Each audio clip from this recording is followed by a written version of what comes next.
This is day 2 in section 2.3, and we are still solving two-step and multi-step equations. So the rules for solving multi-step equations are to clear out any fractions, then add or subtract like terms that are on the same side of the equal sign.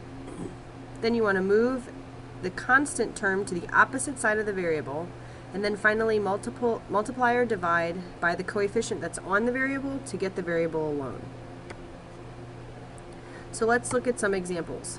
We have 2 plus x over 7 equals -5. And what we want to do is get rid of that fraction before we go ahead and try to solve the problem. So in order to get rid of a fraction, we need to multiply by the denominator. So that means this term needs to be multiplied by a 7. And I just kind of write it up on top like that. But what's important to remember is you can't just multiply one term in an equation. You have to multiply everything by 7. So what does this give us? 14 plus, that's 7 times 2. Then what happens here is the 7's cancel. The 7 we're multiplying by cancels with that 7 in the denominator, and so we're just left with x, and it equals -35. So from here we're just solving an equation. Subtract 14 to the other side, and we're left with x equals -49. Both of those numbers are negative, so we add them together, and the sign stays negative. Here's another example, 2x plus 7 plus 2x equals 15. Here we don't have any fractions, but we do have terms on the left side of the equation that are like terms, and they're both of the x terms. And what you need to do is you need to combine those. So when we combine them, you're simply just adding them together. So 2x plus 2x, that's 4x. We keep the plus 7, and it still is equal to 15. So we've simply combined the 2x terms into 4x. Now we subtract 7, 4x equals 8, and divide both sides by 4, and we're left with x equals 2. Remember, you can check your answer by plugging that solution back into the original equation. So why don't you go ahead and pause the video here and try this one on your own. 2 plus 3x plus 4 plus 2x equals 16. Now we have two like terms in our x's on the left, but we also have two constant terms on the left that need to be combined. So this will give us 5x plus 6. 3x plus 2x is 5x, 2 plus 4 is 6, and that equals 16. So now we're going to subtract 6 from both sides. 5x equals 10. Divide both sides by 5. And again, we get x equals 2. Hopefully you were able to get the same answer, and if not, you can see what you did wrong. Number 4, we have 2 equals 4x minus x plus 5. So now we're working on the right side of the equation, trying to combine the like terms of the 4x and subtracting 1x. So that'll give us 2 equals 4x minus x is 3x. It's the same as saying 4x plus a -1x. Remember, there is an implied 1 in front of that x, plus 5. So we want to subtract 5 to the other side first. That's going to give us a -3, 2 minus 5, or 2 plus a -5, and it equals 3x. We divide both sides by 3, and we get that x equals -1. Here's an example with a fraction. This is similar to the first example if you want to pause the video and see if you can solve this one. What do we need to multiply by to get rid of that fraction? Well, we need to multiply by the denominator, but remember, every term needs to be multiplied by 4. You can't just multiply that fraction by 4. So here the 4's cancel, and we're left with 3x. Don't forget about that 3 that's in the numerator. Plus 4 times 6 is 24. 4 times -3 is -12. So we subtract 24 from both sides.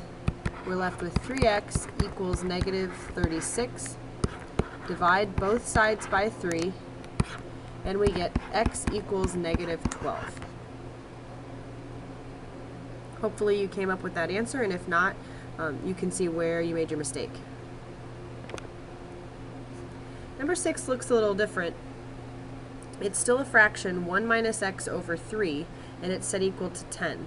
And here, when we want to get rid of the denominator, we do the same thing. We multiply this term by 3. This is one whole term, though, that's getting multiplied by 3. You don't have to multiply the 1 and the minus x. But then we do need to multiply the 10. So on the left-hand side, the 3's cancel, and we're just left with 1 minus x. And on the right-hand side, we have 30. Now here's where you need to be careful. What you need to recognize here is the 1 is a positive 1. We need to subtract it over to the other side. Okay, that's going to leave us with a negative or a minus x, and 30 minus 1 is 29. It's very important that you remember to bring down that subtraction sign. It's a very common mistake to just bring down the x. Now what we need to remember is there is actually a negative 1 in front of this x, so we need to divide both sides by negative 1 to get the x all alone. So x equals negative 29.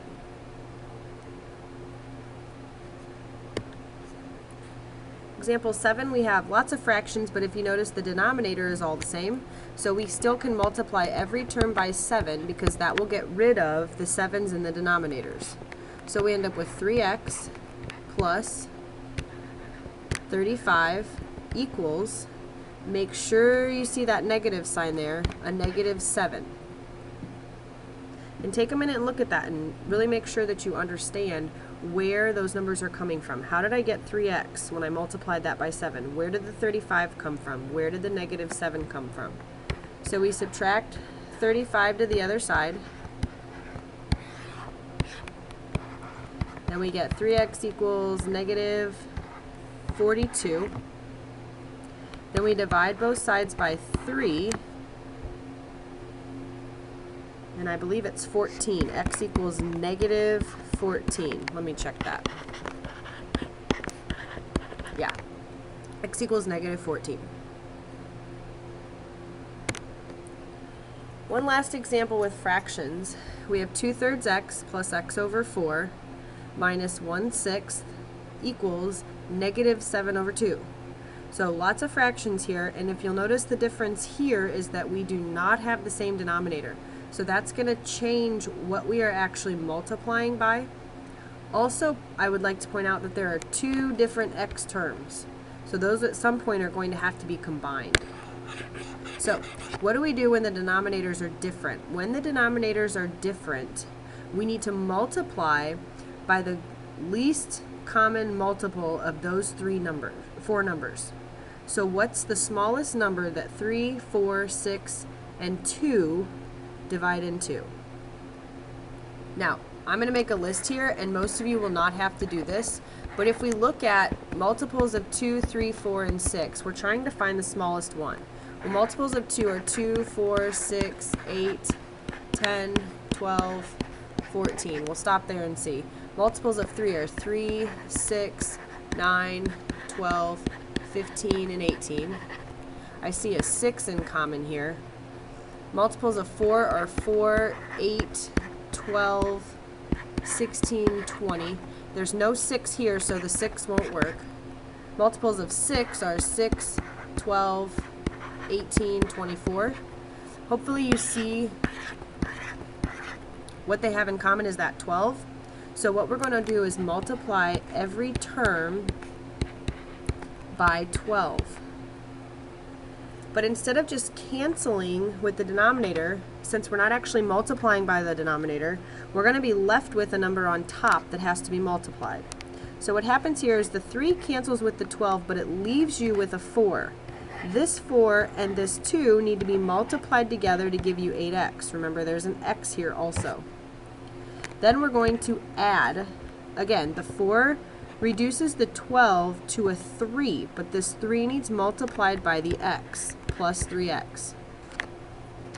The 6 is reducing the 12 down to a 2.